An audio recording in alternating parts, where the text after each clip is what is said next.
The broadcast is now starting. All attendees are in listen-only mode. Hi, everyone. Thank you for joining us today for the How to Become a Certified Fundraising Executive webinar.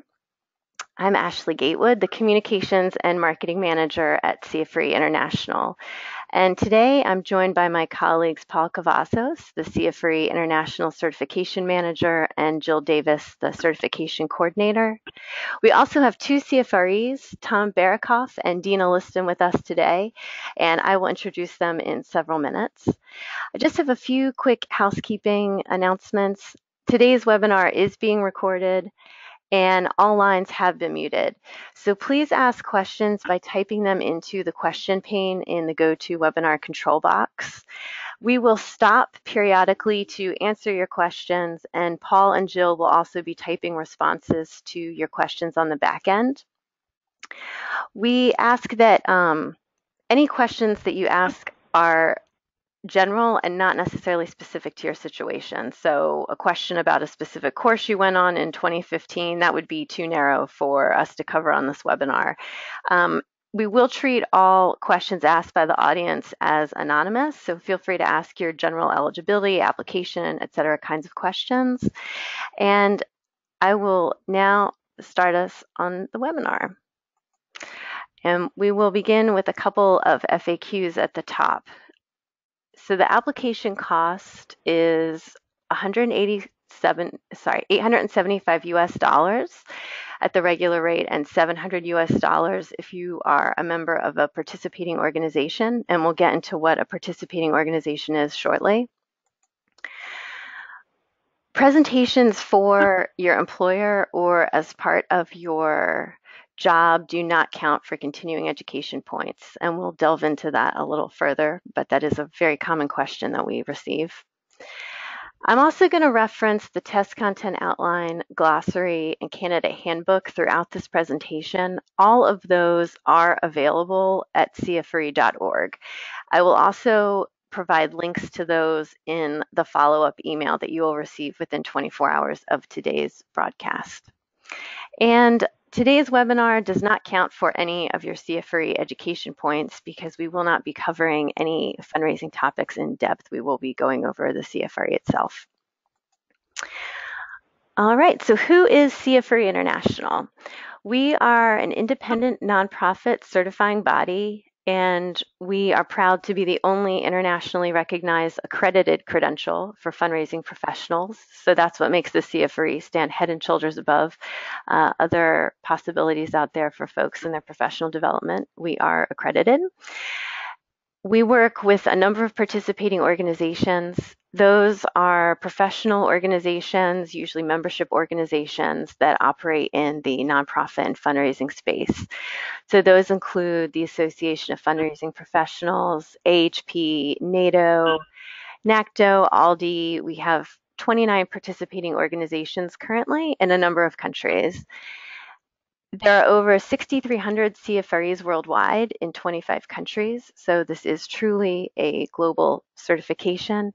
And we are governed by current CFREs and elected by certificants. So once you are a CFRE, then you are able to vote in our board elections. We'll take a look here at why you might want to pursue your CFRE. Competence is a really major reason why people want to embark on their CFRE journey. They want to prove to themselves and folks around them that they are a competent fundraising professional that has a very firm grasp on fundraising principles. Credibility is another reason people decide to pursue their CFRE. CFRE certification serves as an impartial third-party endorsement of your knowledge and experience against international standards in philanthropy, which means that it adds to your credibility as a fundraiser and sets you apart from other professionals, right? So this isn't just if you go into a job interview and you say, I'm awesome, there is not necessarily a lot of weight around that, right? But when you have a CFRE, you have that third-party validation when you go into a job interview saying, CFRE International has reviewed my information and I have met XYZ set of criteria. Career advancement recruitment firms do often look for individuals with CFRE. You may have seen in job postings where it says CFRE preferred. You can take your CFRE with you anywhere in the world. So if you earn it in Canada and then you end up working in Australia or the UK, it will help your career there just as much. Those letters after your name mean the exact same thing no matter what country you're in. And 89% of CFREs say that earning their CFRE has led to enhanced professional opportunities.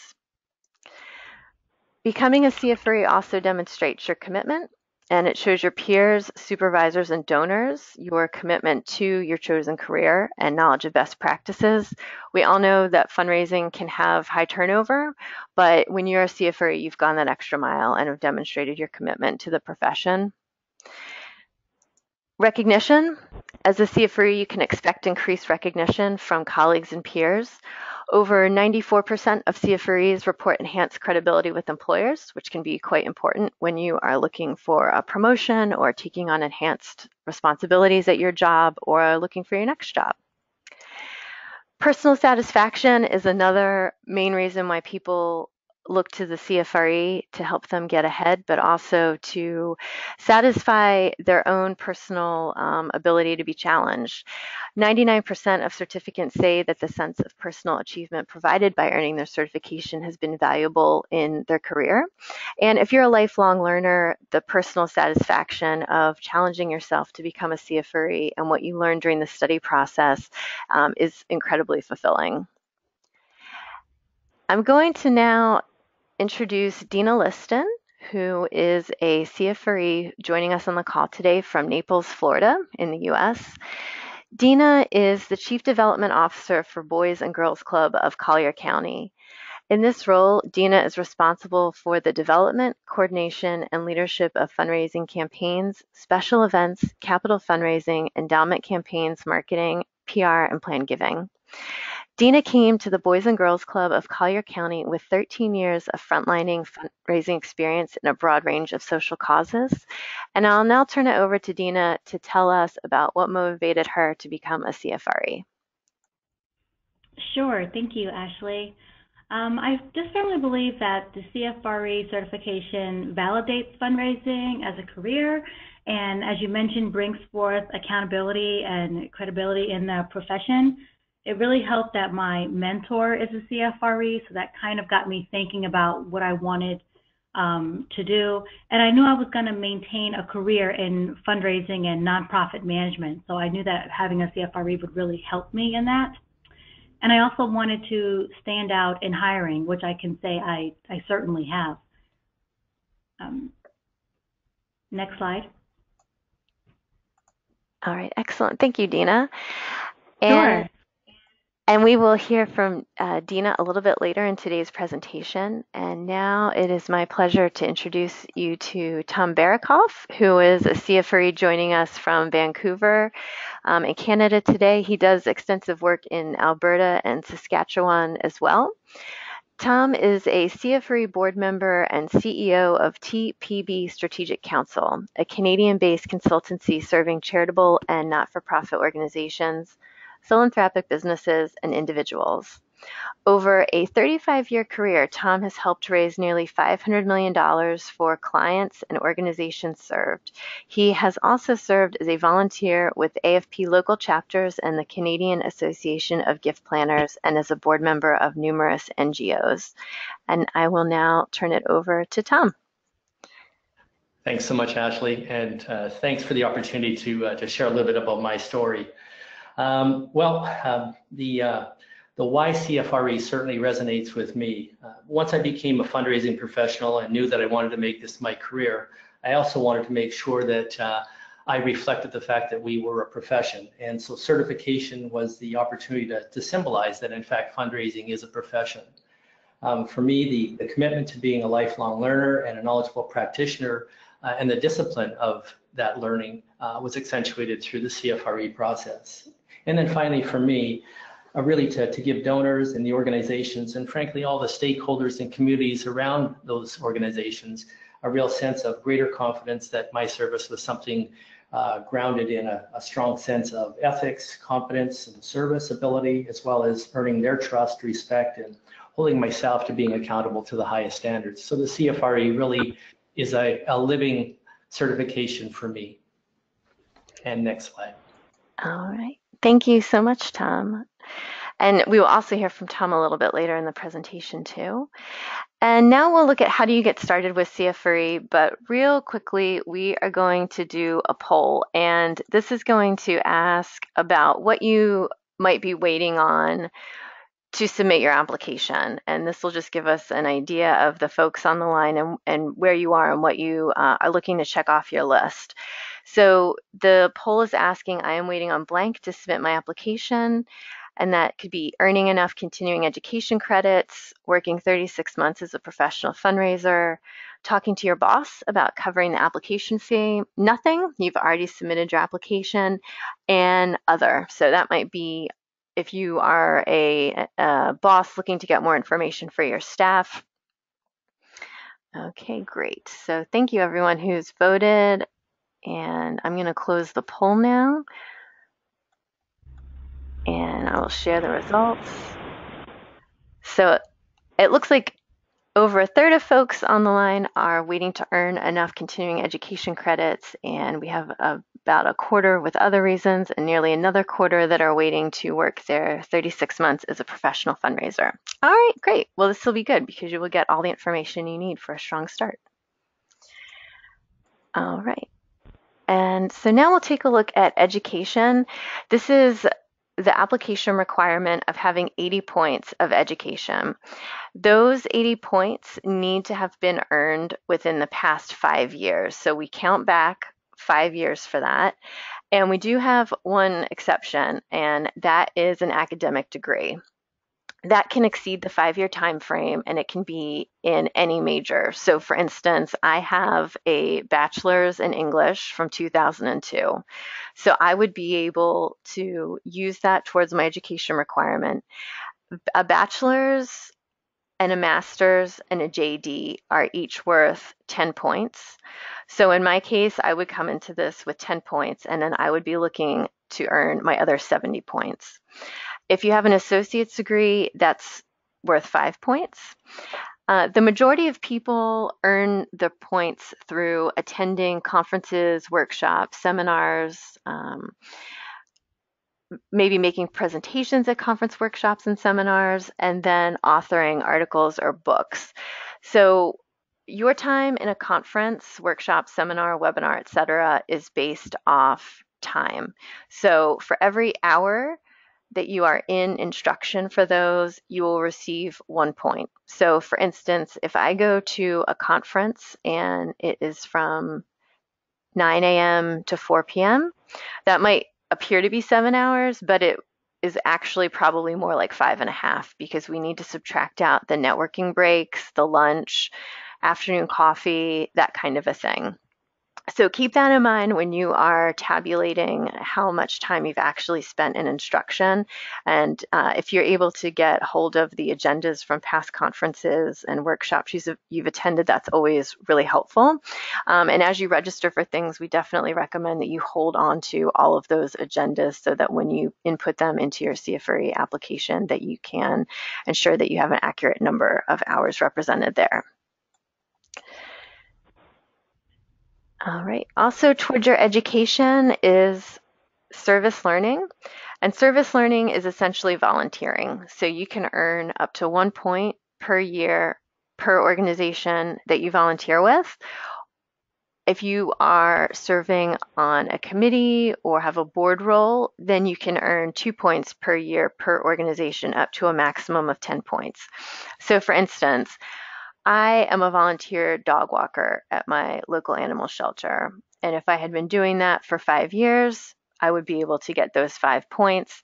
And then if for 1 year I served on the board of a local pro healthy eating nonprofit, then I would be able to get 2 points from that, and I would have a total of 7 points.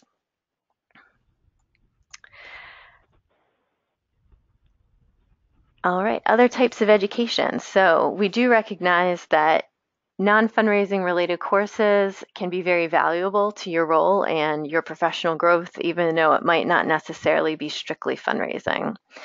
So through that, we will take up to 10 points for non-fundraising related courses.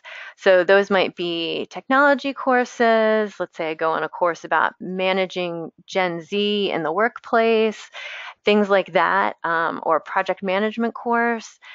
I would be able to earn up to 10 points through those kinds of endeavors.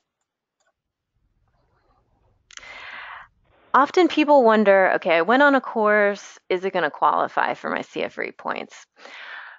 A really easy way to determine that is if you look at our test content outline. And as I mentioned previously, that is on the website at CFRE.org, and I'll also email you out a link to that. And that has the breakdown of all of the areas covered on the test. And the reason why we want the fundraising courses and instruction that you go on to ladder up to something on the test content outline is because that's what's going to best prepare you for the test, right?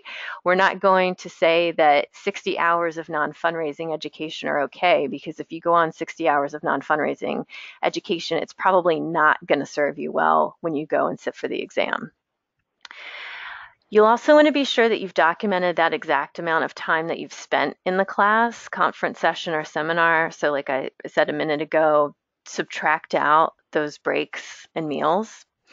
And then ask yourself if this was a presentation related to your employment requirements. So if you did a training for your board on using social media for nonprofit benefit, that's not going to count because that was something related to your employment and would not meet our eligibility requirements. We're going to hop into our second and last poll here. And if you just bear with me a second, I will pull it up. And this is asking how long you have been in fundraising. And this will help inform our next segment of the presentation. All right. Thank you, everyone, for voting. It's great to see so much participation here. All right, I'm going to close the poll and share the results. All right, so it looks like we've got a really interesting spread here. Oh my gosh, about a third in the 0 to 3 years and almost a third at more than 10, and then an even split of 18% for 4 to 5 years and 6 to 10 years. All right, very good to see. So we definitely have a lot of people that have met the 3-year requirement.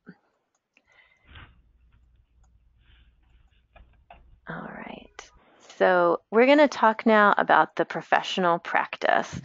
And what that basically means is your employment. So 1 month of paid employment equals 1 point towards your professional practice, and you need 36 points.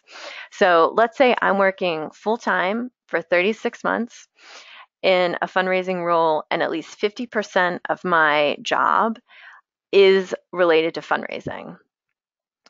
That's fine, and I will qualify. Now, let's say, though, I'm in a position where I work 20 hours a week. I need to make sure that that half-time employment is 100% fundraising. So I can't work 20 hours a week and have 5 of those hours be graphic design and 15 of those hours be fundraising, because that will not give me enough time in the role. So otherwise, this is pretty straightforward. This, again, goes back to the most recent 5 years. So if you've had a career break, maternity leave, anything like that, you do have some flexibility there in that you need 36 months out of the most recent 5 years. Professional performance is essentially looking at funds raised as well as projects. And again, we're going to go back to 5 years, and you will need 55 points. You can earn these points through management projects or communications projects. If you go to our website, we have examples of what those look like, so that'll give you a good idea.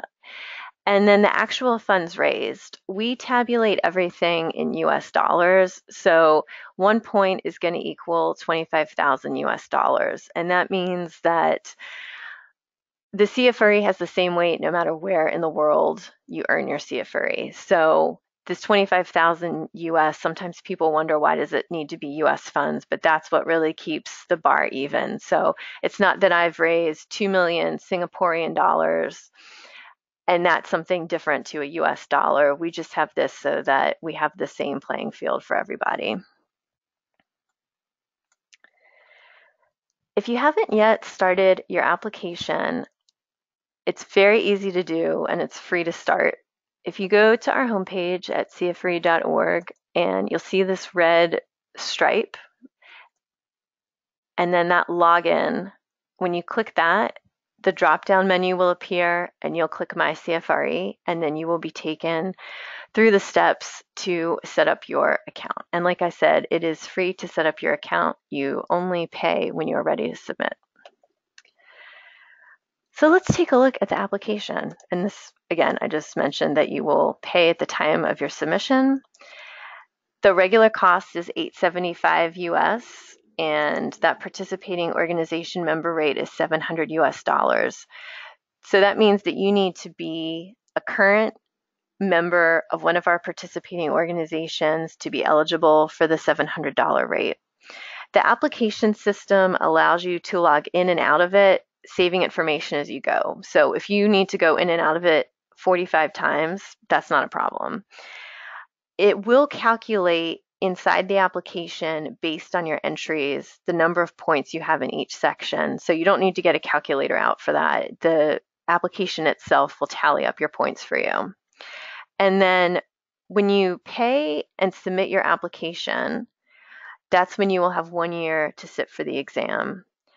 That application cost is a one-time cost for initial certification. So that fee is going to cover your application processing and you sitting for the exam. There will be no other fees associated with your initial certification. Some important dates for this year. Our next application deadline is coming up rather quick, next week on April 30th. So if you're able to get your application in by that date, you will be able to sit for the exam in the April 15th to June 15th test window. But as I mentioned, you will have a full year to sit for the exam. So there's no mandatory that you need to sit for it in that exact test window. We also have 2 other deadlines this year, so if you want to write those on your calendar or prepare to get everything put together for one of those, that will help keep you on track towards becoming a CFRE. And a lot of people are looking at their professional development budgets. If you have funds that need to be used in 2019 and you think that there might be some funds left over towards the end of the year and you want to have a conversation with your boss, sometimes that October 1st deadline is good for that. And you might be able to say, hey, I know we have a couple $100s that I think are not going to be used. Would it be possible to have those put towards my CFRE application cost? If at any point in time you have questions about the application, please contact us. We especially appreciate when you contact us before you submit your application. If you submit your application and we need clarification later, we will come back to you, and there will not be a fee for you to resubmit your application, but it is definitely easier all around for you and for us if you contact us with those questions when you feel like you've hit a snag in the application, and then we will be able to assist you.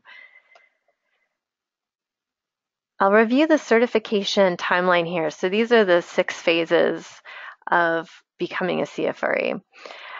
Number 1 is you complete and submit your application, and then we review your application here. Once it is approved, you will receive confirmation of the approval, and at that time, you will be given the green light to schedule your exam. You will schedule your exam by making the testing reservation with your selected testing center. We have a partnership with Pearson VUE, and they are a company that has testing centers all over the place. There are thousands and thousands of Pearson VUE testing centers worldwide. If you see this link on my screen here, this pearsonvue.com/CFRE, when you go to that link, you can type in your postal code or zip code, and it will show you all of the testing centers near you. So you will definitely be able to see what's close to you. You will then take the exam at that testing center on the date that you chose. And then as soon as you complete the exam on the computer, it's going to give you your score and you will know immediately if you passed or not. So you don't have to wait by the mailbox for 2 weeks or anything like that to come in the mail. You will know immediately when you're at the testing center.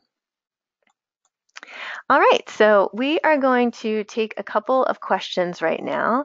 Our certification manager, Paul Cavazos, is going to is going to ask a couple of the questions that have been typed in through the question pane. And Paul, I will turn it over to you. Thanks, Ashley.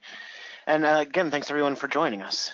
So we're having a lot of good questions come in. Ashley, the first one is, does education have to be offered through an approved provider to qualify? That is a great question, Paul. And the answer is that it does not have to be provided through an approved provider with CFRE. And would you like to expound upon that? Sure. So CFRE partners with several organizations that offer education. Those organizations do work closely with us to promote their offerings and ensure that those people who are attending the education are ensured that it will qualify for points on the application. However, as long as the education is fundraising specific and meets all of our guidelines, it's more than likely to qualify. It does not need to be offered through an approved provider and does not need to be CFRE pre-approved to be eligible. Excellent. And let me get on to the next question. Do both projects and funds raised need to be listed to meet the professional performance requirement? Ooh, Paul, that's a good one. Can you tell us? Yeah, and the answer is no. You can meet that requirement through any combination of documenting either funds raised or projects. So if you meet the requirement through funds raised alone, then you only need to document funds raised. You're more than welcome to add projects as well, but I certainly recommend once you hit the requirement to just leave it alone. And then if there is a need for additional information later on, you can certainly come back to the application and add it at that time. Our next question is, can I include funds raised that were secured as a result of a team effort? Yes, definitely. We recognize that Absolutely. fundraising is a team sport. Great. If you fail the exam, do you have to pay the $875 again to retake it? No, you do not. We do have an exam retake fee, and that is $375 US. Sometimes people say, oh, that seems really high, but at the end of the day, CFRE International wants you to become a CFRE the first time you sit for the exam, and you want to become a CFRE the first time you sit for the exam. So do not look at that fee as something that you're likely going to have to pay. If you really focus and study and bring it the first time, when you sit down to take that exam, you will set yourself up for success, and you will not have to worry about the retake fee. Perfect. And I'll ask one more question. If you can't take the exam in the approved testing window, is there a fee to switch windows to take it within another time? There is. And Paul, I'll turn it over to you because that's your area of expertise. Yeah, absolutely. So we do allow candidates to switch their exam windows once they've been approved for a $35 fee, and that's US dollars. And I will say that you must sit for and pass the exam within your 1 year of eligibility. Excellent questions. Thank you so much, Paul. We appreciate it. Sure. And we'll now move over to some information about the CFRE exam. It is 200 multiple choice questions and developed by a committee of currently certified fundraising professionals working with CFRE International's professional testing agency partners. So what that means is that the questions that you will see on the exam have been put together by an exam committee of people that are all currently working as fundraising professionals. So you don't have to think, oh my gosh, is this a bunch of people who retired in 1998 and they're out of touch? It's not like that. We do have a current group of people fundraising, and they are the ones that create those 200 exam questions. The exam is global, so that means it's the same no matter where you sit for it. So whether you sit for that exam in California or you sit for it in Egypt or you sit for it in New Zealand, you will take the exact same exam. So there is no advantage or disadvantage to whichever country you might be in regards to taking the exam. The scores range from 200 to 800, and the passing score is 500. And that is a firm passing score. So if you earn a 495, it's not passing. We are accredited, and so we have the same rules for everybody. And so that means that that 500 is a firm number. My advice to you, though, is do not be afraid of the exam. I've met many people at conferences who come up to me at the CFRE booth and are in a panic and a cold sweat and want to talk about the exam. And please do not be afraid of it. You're smarter, wiser, more self-disciplined, with more life experience and more work experience now than you ever have been before. So if the last time you sat for an exam was in your early 20s, think how much more experienced and wiser you are at this point. So definitely believe in yourself. Don't feel stressed out about it. Don't put off the exam. You got this. I believe in you. And the exam is broken up over 6 key knowledge domains. And you can see on your screen right now what each of those domains are and the number of questions addressed under each domain, and then what percentage of the exam this makes up. You can see here that securing the gift and relationship building together make up 49% of the exam. I would highly recommend that no matter how long you've been in fundraising or how confident you are in your abilities, that you definitely spend some time studying in those areas. You will absolutely need to prepare well. We've heard from numerous people who did not study for the exam and did not have a good outcome. You definitely need to study for it.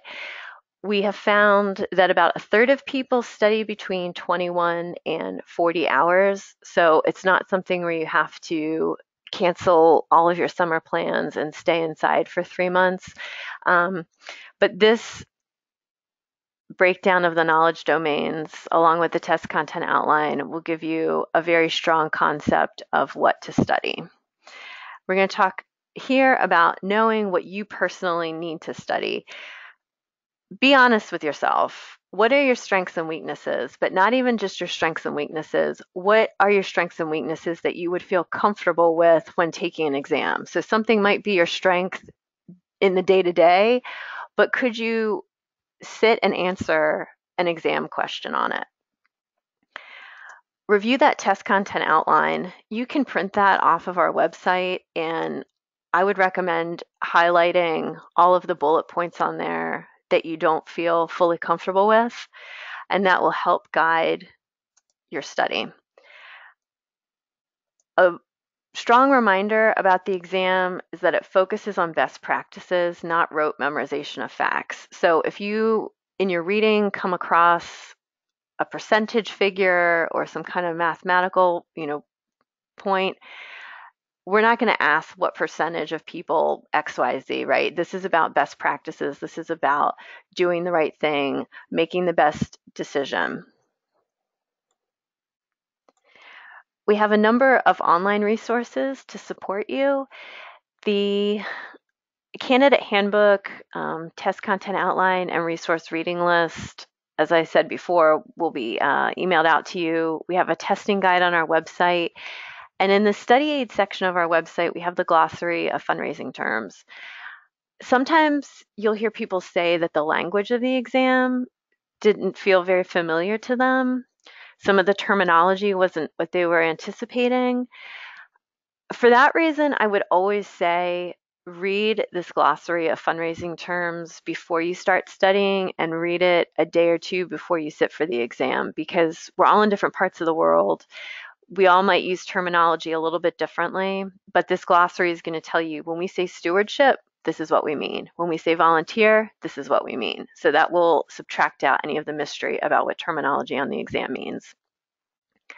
We also offer a practice exam on a subscription basis. It is not required that you use this practice exam. It's not necessary to pass the live exam, but it is just another resource that we offer.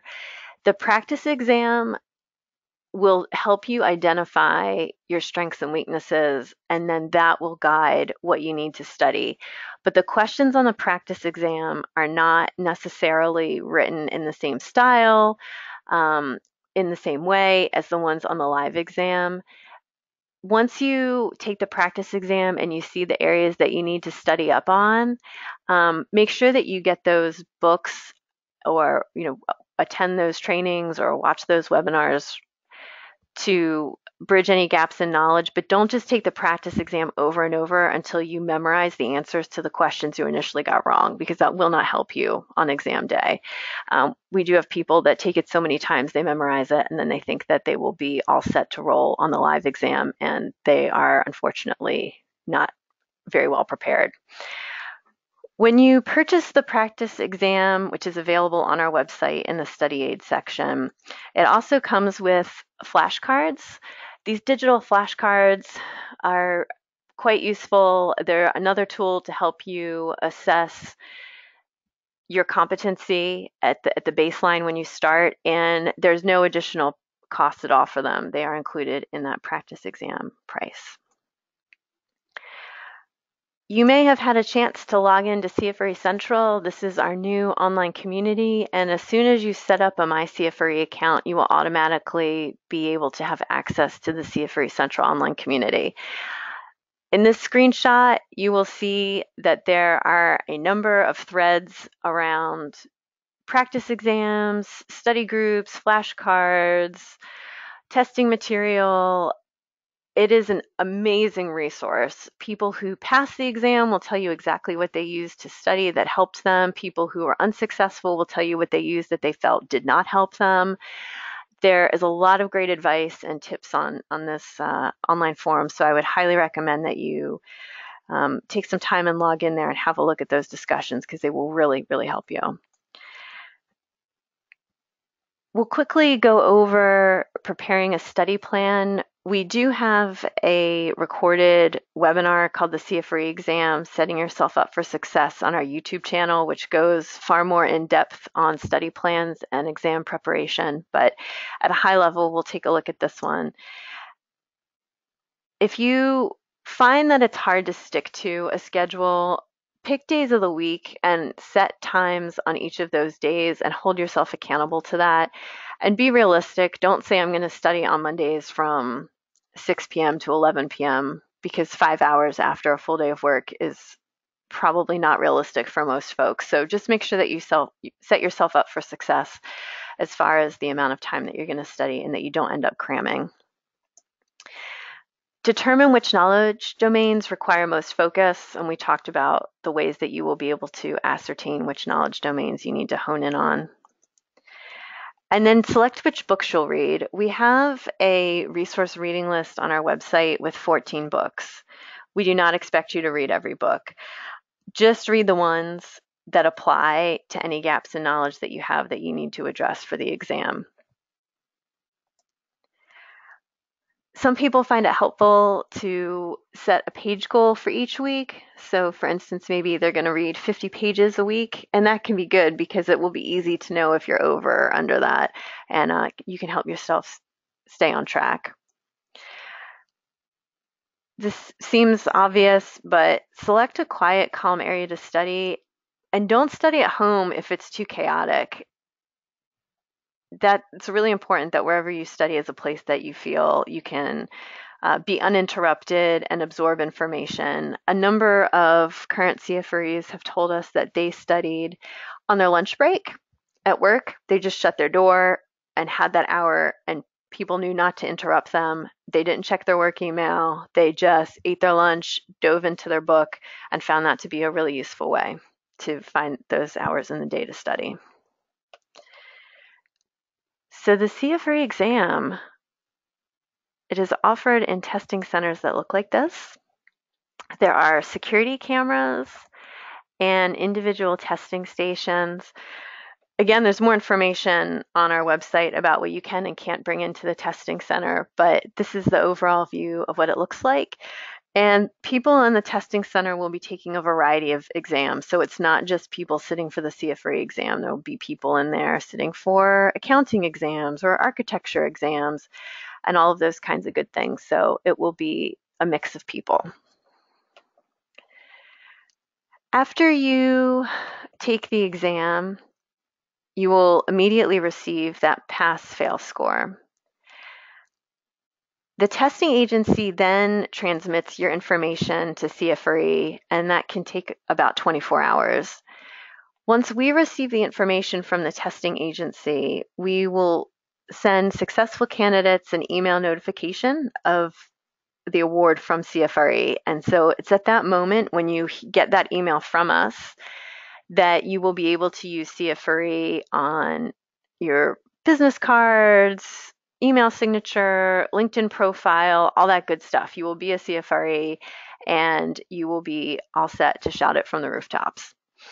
If you are unsuccessful with the exam, we will send you an email about retaking it, and there is a 30-day wait period before you can sit the exam again. And a couple of slides back, we looked at the testing windows. 15 days after the end of each testing window, that is when we do the bulk mailing of all of the certificates for our new CFREs. So you will find your certificate will be coming to you in the mail. Make sure that in your My CFRE account, your current address is up to date. If you start your account and it takes you 2 years to fill in your application, sometimes by then your contact details might have changed. So please always be sure that they are up to date in there so that we can mail things to you on time and reach out to you with other reminders. Once you are a CFRE, the recertification happens every 3 years. That online application you'll fill out similarly to the initial application, in that you'll go into My CFRE and log all of your points. The recertification fee is $510 US at the regular price and $408 for members of participating organizations, and there is no exam required for recertification. So as long as you never lapse, you never have to take that exam except for that first time. As a courtesy, CFREs due for recertification are sent notice of the deadline and process for recertification to their email address of record, beginning about 4 months prior to the certification expiration date. The certification expiration date will also be on the certificate that is mailed to you, so you will always know when you need to have all of your materials in by. For recertification, we require 45 points of continuing education, 30 points in professional practice, and 40 points in professional performance. If for any reason you have a career break, say you have a medical leave or you're taking care of an elderly parent and you're not able to keep working that full time, reach out to our certification team and they can talk to you about inactive status. We also get a fair few questions from people asking us if it's normal to have their employer contribute towards the cost of their CFRE. We did a survey last year and we found that about 50% of current CFREs had their employer cover part or all of the initial certification fee. That's something that can be very important for you to have those conversations with your employer, especially around budgeting time, to see if that might be something where they can support you. And it's important to have a CFRE on your team because few fundraising professionals hold a fundraising related degree or certificate. And as we saw in the early slide, right, there's only 6,300 CFREs. This is not a dime a dozen certification. You do stand out in the marketplace and you will stand out on your team, and that will only bring shine to your boss. CFRE as a third party is validating your experience in professional development. You can add to your grant applications and donor conversations that you have a CFRE on your team. I think everybody probably works in an organization where their boss would love to go into the next board meeting and say, hey, we have this new CFRE on our team. Let's give them a round of applause. There's no downside. And ethics and accountability have never been more vital. We know from the recent news that there have been a lot of issues in the nonprofit sector that have people concerned about how nonprofits are operating, and having your CFRE is just another step in showing people that you fulfill your role in an ethical way, and you take accountability seriously. And we will now go back to Paul for another question break. Do we have any questions, Paul? Yes, we do. We have a couple questions. So we've got a couple asking about scholarships, or if CFRE offers any scholarships for the application fee. That is an excellent question. Unfortunately, CFRE itself does not offer any scholarships, but I know that occasionally our participating organizations do. Sometimes AFP chapters at the local level will have a scholarship. So I would check if you're a member of any professional organization if they might be able to offer a scholarship, or if they have any information about that. Great. Is supporting documentation required with a submission, an application submission? Well, that's an excellent question. So we do audit 10% of the applications. And Paul, I know that you're the person that reviews those applications in an audit. So would you like to speak to what you're looking for and what you do not need to submit? Yeah, absolutely. So generally, supporting documentation is not required with a submission unless you have been randomly selected for audit, or the application reviewer specifically requests some supporting documentation. If you do get selected for audit, feel free to reach out to me directly and we can walk through that process together. The good news is the audit, we're not the IRS, so it's not going to be a massive process for getting the documentation reviewed. If you contact me, we can go through your application and identify what I'll need.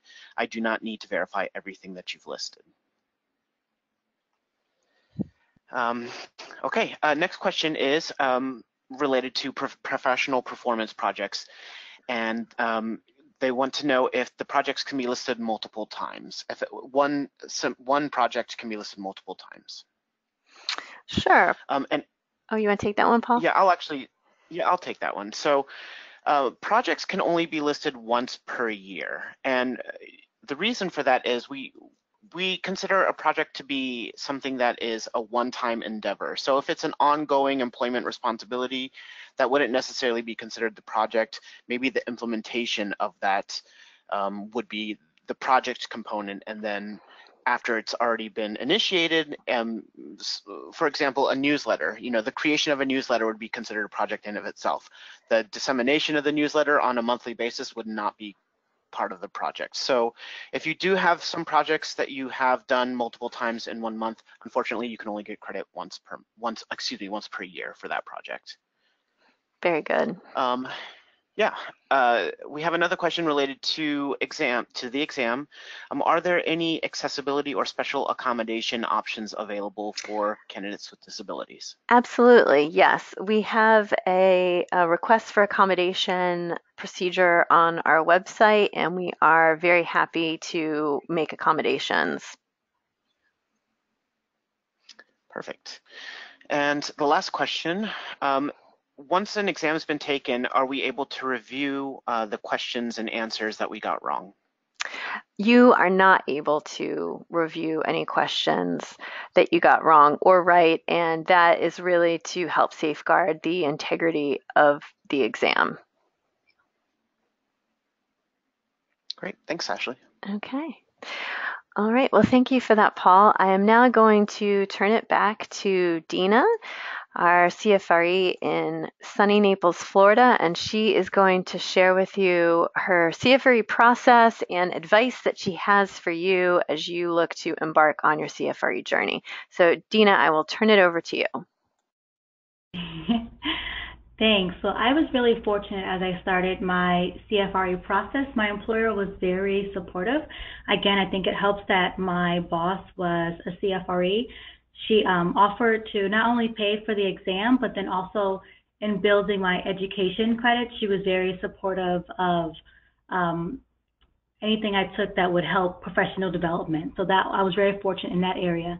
It took me a few years to complete my application. I went back to it many times. My education credits were what I had to keep building on.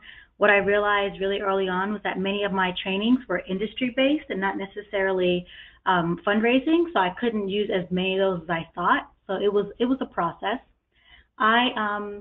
After I applied for the exam, I think I studied for about 6 weeks, and I had more time, but I really wanted to just focus on where I thought I needed the most help. I had already worked in frontline fundraising. I hadn't worked as much in database and research, so I spent a lot of time focusing on prospect research. I used all of the materials that were available on the CFRE site. I think I purchased one book, the fundraising basics, and that was really helpful. Next slide. So some of my advice for preparing for the CFRE is really to save all your confirmations for your continuing education courses and sessions that you take. Update your application as you go over several sessions, and also take advantage of the resources available through AFP or your planned giving organization that's local. When I was coming about, CFRE wasn't as popular, so we didn't have a lot of CFRE training courses, but we do now. My local AFP actually has one next week, and I'm sending one of my employees there, so I just think it's really helpful to utilize those. Next slide. And lastly, I want to say it was well worth it, the process to obtain my CFRE. Some of the benefits that I've had, I've been able to command a higher salary, and this is, due to the credibility and confidence that comes with the CFRE. I like that we have a network of professionals that are just dedicated to the higher standards of fundraising, and I think also having the resources available through CFRE on LinkedIn is very helpful as well. And then I think that I know that I have been considered for leadership positions because of my CFRE and the commitment that having it has. Excellent. Thank you for sharing that, Dana. And I will now turn it over to Tom Barikoff, and he will share a little bit about his CFRE process and advice. Thanks, Ashley. Well, for me, once I decided that I qualified for the CFRE and the years of service, I invested about an additional year to prepare for the exam itself. I chose at the time to read actually all of the recommended texts. I also spent some time consulting with more senior practitioners who were CFRE colleagues and getting their advice and sense of value of the CFRE itself. Attended professional seminars, primarily through AFP, and then spent time to assemble my application. And that assembly actually was a really important point of reflection, because it was a great opportunity for me to look at where I'm at in my career, strengths, weaknesses, as you alluded to earlier, and also help me identify where I thought I might be going in my career. So the value of the process itself was greater than the exam. Next slide, please. So for me, each renewal, I took the approach, I have taken the approach of maintaining both a print and digital copy of every item of professional development that I've had. It gives me an opportunity to maintain an active file, but also to really sense whether or not I'm doing the things that I thought I need to do, should be doing, not just to qualify, but also to enhance my professionalism. And then updated my application itself manually, but then online, to ensure that I was addressing the qualifications needed for the application process, and then to help expedite it at the time that I would actually formally submit. And I want to say again that the actual application process and for renewal, as well as that great opportunity to reflect where am I at in my learning, what am I doing in my service, what are my future directions, the growth that I'm seeking, and then even that sense of giving back to our field. What impact am I having? And so again, the value of the whole process exceeds that of the application and the renewal itself. Next slide, please. For me, the benefits to career are multifold. First of all, to belong to that growing global community of certificates. As you said, 6,300 plus and growing, 25 nations. It is, in fact, a global sector of service that we have. Serving is an important reminder that fundraising is a profession where lifelong learning is important. There are many changes in our career, and it's important that we stay current with those changes and yet recognize that we have a dynamic and emerging and increasingly important career and profession that we serve the communities that we serve. Next slide again, please. And then finally, for me, that pride of self-investment, and I self-invested each time I took the exam, but also for my recertifications. It was something that I felt worthwhile to do and still believe in that. I, at the end of the day, believe that I own my career and believe in it and believe that fundraising is certainly a worthy and admirable profession to have. And then the last point is the CFRE makes a tremendous difference. It's a mark of credibility and professionalism, whether we're talking to peers or other professions in accounting, legal, human resources, government, etc. And at the end of the day, I know that it's made a significant difference as I've advanced in my career, and people would either acknowledge that the CFRE is a stamp of credibility or ask what it was about. And certainly now in a consulting role, it is an opportunity to explain to clients that you hold to a higher standard of competency, ethics, and service.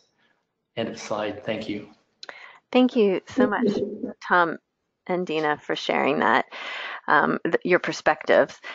And we also have a CFRE ambassador program. So if you take a look on your screen right now, you'll see this email address, share, which is SHARE. Sometimes people think I'm saying share like the singer. No, it's SHARE at CFRE.org. And if you email me there, I will be more than happy to connect you with the CFRE ambassador, and that person will be happy to tell you about their CFRE process, benefits to their career, what they use to study, any advice that they have. And we have a couple minutes left, so I will check in with Paul and see if we have any other questions that we would like to bubble up in the final moments. Yeah, I think related to the ambassador program, we have questions asking how to contact or connect with CFREs in individual's area. Yes, perfect. So shoot me an email to share at CFRE.org. And another great place too is that CFRE Central online community.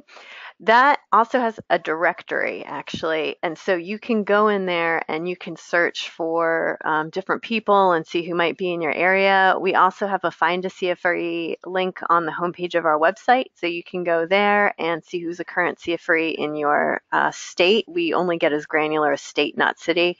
So all of those things should help you find a CFRE in your area. Great. How do you leverage your CFRE to obtain a higher salary? Excellent question. Dina or Tom, would either of you be interested in answering this? Do you have a personal experience that you might want to share? Maybe they're both on mute. Well, we know that on average in the US, CFREs earn about $21,000 a year more than non-CFREs, and that came out of the 2018 AFP Benefits and Compensation Salary Survey. So when you are speaking to your boss, you can let them know that that's really in line. A higher salary is more in line with what other CFREs are earning in your area. I think it's probably unrealistic that someone's employer is going to give them a $21,000 pay bump. But even if you can't necessarily work for the $21,000, you might be able to have a discussion around 8, 10, 12, and then when you move on to your next role, to take that and make up the difference for that $21,000 salary differential.